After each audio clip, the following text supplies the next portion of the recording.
संपूर्ण भारतवर्ष एवं छठ पूजा को मानने वाले सभी लोगों को लोक आस्था का महापर्व छठ पूजा की हार्दिक शुभकामनाएं एवं बधाई। इस वीडियो के माध्यम से मैं बताने जा रहा हूं छठ पूजा हम लोग क्यों मनाते हैं और छठ पूजा हमारे लिए इतना महत्वपूर्ण त्यौहार क्यों है। छठ पूजा का अर्थ का सनातन धर्म में खास महत्व है। यह विशेष पर्व भगवान सूर्य और छठी मैया को समर्पित होता है। यह त्यौहार दिवाली के 6 दिन बाद और कार्तिक मास में छठे दिन मनाया जाता है। यह 4 दिवसीय पर्व है। छठ पूजा नहाय खाए से शुरू होता है और उषा अर्घ्य के साथ समाप्त होता है। मुख्य रूप से बिहार, झारखंड, पश्चिम बंगाल, उड़ीसा और उत्तर प्रदेश में यह त्यौहार मनाया जाता है।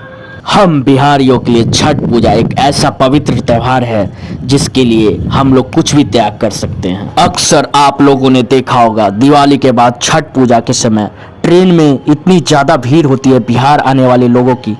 जो भी बाहर में जॉब कर रहे हैं या पढ़ाई कर रहे हैं उनके लिए सबसे महत्वपूर्ण होता है कि छठ पूजा मनाना है और छठ पूजा में अगर उनके घर में हो रहा है तो शामिल होना है। इसके लिए वो कोई भी त्याग करते हैं और जाने के लिए तैयार रहते हैं। छठ पूजा के समय हम बिहारियों का एक ही उद्देश्य होता है, अपने परिवार के साथ छठ पूजा मनाना और छठ पूजा में अपने घर वालों के साथ, परिवार वालों के साथ रहना और छठ पूजा का आनंद लेना। छठ पूजा हमारे लिए एक इमोशन है जिसको सिर्फ वही समझ सकते हैं जिसके यहाँ छठ होता है।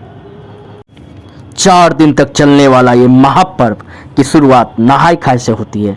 जो लोग छठ मनाते हैं उनके लिए इस दिन का विशेष महत्व है। जैसा कि इसके नाम से ही स्पष्ट होता है, स्नान करके भोजन करना। इस दिन नहाय खाए के दिन व्रत करने वाले महिला या पुरुष नदी या तालाब में स्नान करते हैं। इसके बाद कच्चे चावल का भात, चना दाल और कद्दू या लौकी का प्रसाद बनाकर उसे ग्रहण करते हैं। कहा जाता है कि नहाय खाए का यह भोजन साधक में सकारात्मक ऊर्जा को संचार बढ़ाता है। साथ ये भी माना जाता है कि इस दिन व्रत करने वाले साधक इस सात्विक द्वारा खुद को पवित्र कर लोक आस्था का महापर्व छठ पूजा के लिए खुद को तैयार करते हैं। नहाय खाए के नियम। नहाय खाए के दिन सर सफाई का विशेष महत्व होता है। इस दौरान कई नियमों का भी ध्यान रखना जरूरी होता है। इस दिन प्रसाद का भोजन बनाते समय स्वच्छता का विशेष ध्यान रखना चाहिए। भोजन बनाने से पूर्व स्नान करना और हाथों का स्वच्छता पर ध्यान रखना जरूरी होता है। ये नहीं कि हम लोग हाथ को उंगली मुंह में डाल के कुछ कर रहे हैं तो वो गलत होता है। भोजन बनाने से पूर्व स्नान करना जरूरी होता है। भूल कर भी किसी जूठी चीज़ जैसे बर्तन का इस्तेमाल ना करें, मुंह में उंगली मत डालें या इधर उधर उंगली ना करें। साथ ही इस दिन व्रत करने वाले के साथ साथ परिवार के अन्य सदस्यों को भी सात्विक भोजन ही करना होता है। लोक आस्था का महापर्व छठ पूजा के दूसरे दिन खरना पूजा होता है। खरना का अर्थ शुद्धता होता है। खरना नहाय खाए के अगले दिन मनाया जाता है। धार्मिक मान्यताओं के अनुसार इस दिन अंतर मन की स्वच्छता पर जोर दिया जाता है। खरना पूजा विधि सबसे महत्वपूर्ण दिनों में से एक है। ऐसा कहा जाता है इस दिन छठी माता का आगमन होता है।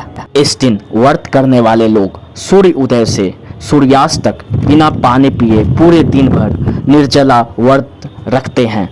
खरना पूजन के दिन सबसे पहले उपासक को स्नान आदि से निर्वित हो जाना चाहिए। इसके बाद भगवान सूर्य को अर्घ्य देना चाहिए। शाम के समय मिट्टी के चूल्हे पर आम की लकड़ी से आग जलाकर गुड़ और अरवा चावल से रसिया खीर तैयार की जाती है। इसके साथ इस दिन घी लगी रोटी को प्रसाद के रूप में सबको बांटा जाता है। छठ पूजा में सर सफाई और पवित्रता का खास ध्यान रखना चाहिए। छठी माता को भोग अर्पित करने के बाद व्रती प्रसाद खाती हैं और अपना निर्जला व्रत शुरू करती हैं जो कि लगभग 36 घंटे तक चलता है। खरना के दिन प्रसाद ग्रहण करने का एक विशेष नियम होता है। ऐसा माना जाता है कि जब व्रती प्रसाद ग्रहण करते हैं तो घर के सभी लोग को बिल्कुल शांत रहना पड़ता है। साथ ही व्रती के द्वारा प्रसाद ग्रहण करने के बाद ही अन्य लोगों को खरना का प्रसाद वितरित किया जाता है। दूसरे दिन का प्रसाद ग्रहण करने के बाद तीसरे दिन का व्रत शुरू होता है। तीसरा दिन संध्या अर्घ्य। छठ महापर्व का तीसरा दिन संध्या अर्घ्य का होता है। यह कार्तिक माह के शुक्ल पक्ष के षष्ठी तिथि पर मनाया जाता है। इस दिन शाम के समय डूबते हुए सूर्य को अर्घ्य दिया जाता है। सूर्य को अर्घ्य देने के साथ पूजन सामग्री में बांस की टोकरी में फल फूल ठेकुआ चावल के लड्डू गन्ना मूली केदमूल और सूप रखा जाता है। इस दिन जैसे ही सूर्यास्त होता है परिवार के सभी लोग किसी पवित्र नदी तालाब या घाट पर एकत्रित होकर एक साथ सूर्य देव को अर्घ्य देते हैं। छठ पर्व के दिन डूबते हुए सूर्य को अर्घ्य देना और आराधना का एक विशेष महत्व होता है। इस दिन व्रत करने वाले लोग अपने परिवार बच्चों की लंबी उम्र के लिए प्रार्थना करते हैं। छठी माता और सूर्य देव के से घर में सुख समृद्धि की मांग करते हैं। लोक आस्था का महापर्व छठ का चौथा दिन उस अर्घ्य के रूप में मनाया जाता है। इस दिन उगते हुए सूर्य को अर्घ्य दिया जाता है और उनसे प्रार्थना की जाती है। यह छठ पूजा का उत्सव के समापन का प्रतीक होता है। सूर्य को अर्घ्य देने के बाद लगभग 36 घंटे का व्रत खोला जाता है। स्वस्थ सुखी और समृद्ध जीवन के लिए सूर्य देव से आशीर्वाद मांगने के लिए छठ किया जाता है। ऐसा माना जाता है कि सूरज की रोशनी विभिन्न बीमारियों का इलाज है। इसका उपचारात्मक प्रभाव होता है जो बीमार लोगों को लाभ पहुंचा सकता है। छठ पूजा का मुख्य उद्देश्य व्रतियों को मानसिक शुद्धता और मानसिक और शारीरिक शक्ति प्राप्त करने में मदद करता है। लोक आस्था का महापर्व छठ पूजा की हार्दिक बधाई एवं शुभकामनाएं सभी को। आई होप ये वीडियो आप लोग को सबको अच्छा लगेगा और मैं जो मैसेज देना चाहता हूँ आप तक पहुँचेगा कि छठ पूजा हमारे लिए महत्वपूर्ण क्यों है, हमारे लिए महत्व क्या रखता है इसका, और ख़ासकर छठ पूजा का प्रसादी सबसे महत्वपूर्ण होता है। जहाँ भी हैं जब भी मौका मिले, और अगर आपके घर में छठ पूजा नहीं हो रहा है तो जिसके यहाँ हो रहा है वहाँ जाकर छठ पूजा की प्रसादी मांगने में कोई शर्म नहीं करनी है। छठ पूजा की प्रसादी बहुत ही पवित्र होती है। ये छठ महापर्व बहुत ही पवित्र पर्व होता है, इसलिए छठ पूजा हमारे लिए बहुत महत्वपूर्ण होता है। हम लोग इसको मानते हैं। छठ पूजा की हार्दिक बधाई एवं शुभकामनाएं।